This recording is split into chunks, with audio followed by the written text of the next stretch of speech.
Alright, so I'm making another video now because my last one got cut off. Post office came to the door. Yeah, so we were talking about the income statement, balance sheet, and the statement of cash flows, or the cash flow statement. Alright. Statement. Alright. So when we talk about an income statement, the first line is, first of all, you have to kind of understand what's going on, right? So you have a business, we'll say something like, you know, a coffee house, right? So coffee house has you know, someone behind the counter, and they hope that lots of other people will come in and say, oh, give me coffee, give me coffee, give me coffee, right? And all these people are going to smell the coffee wafting out into the wind, and they're going to come running in.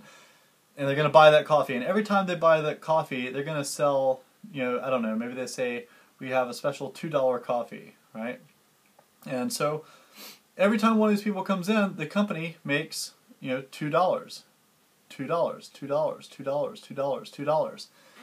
So if we add all that up, then we say, well, if this is all that this coffee company, say, sold for a day, then we would say that they made $2, $4, $6, $8, $10 in revenue, right, or sales. So they sold $10, they have $10 in sales. Great. Well, what about all the costs that went into making that $10 of sales? Does that mean that, you know, this guy, that he can say, okay, well, here's my $10, you know, I'm going to put it into my wallet. I'm going to try to draw a wallet now. I'm not really much of an artist. This is a wallet. So he's going to put it into his wallet, or will he have to maybe split that up somehow? And of course the answer is, as you know, he's not going to be able to put all $10 into his pocket immediately. In fact, he's going to have to pay out some what we call expenses. So we start off on the income statement. We say, well, we have some sales, right? And we can also call that revenues. Revenues. And then we say, well, we know we're going to have some expenses. What are those expenses going to be? Well, some of those expenses are going to be fixed expenses, and some of them are going to be variable expenses. And we can be very, very, I guess, simple right now at this stage of the game, and say that, you know, a variable expense would be something that we would call the cost of goods sold. So cost of goods sold. And that might be, you know, the coffee beans, for example, you know, the cups. You know, every time this guy sells a cup of coffee, he has to pay for the coffee and the cups and the water and things that he used. So that all goes in the cost of goods sold, cost of goods sold, and we call that COGS, COGS, right? So that's our first expense. And then once we subtract that from sales, we have what's called our gross margin, right? This is our gross profit. Sorry, not gross margin yet. Profit. Okay, great. So now we have a gross profit. Gross, those are two S's. And then we need to subtract some more things. So we have some fixed costs. Fixed costs would be things like he has to pay, you know, for the building, right? He has to pay for maybe his electricity. Lots of things that go into the fixed cost.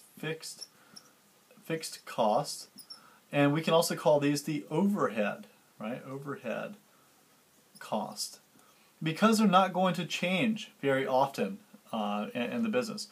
And what we generally call these are the sales, general, and administrative admin costs. And so SG and A. SG and A is typically how you'll see that classified in an income statement. So we take gross profit, right? Now we've had this number, and we subtract our fixed costs, our SG and A, our overhead, and that gives us our operating profit. Operating profit.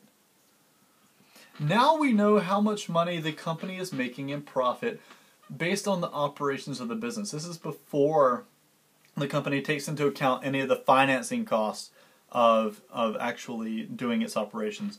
So we have this operating profit, and this will also sometimes be called earnings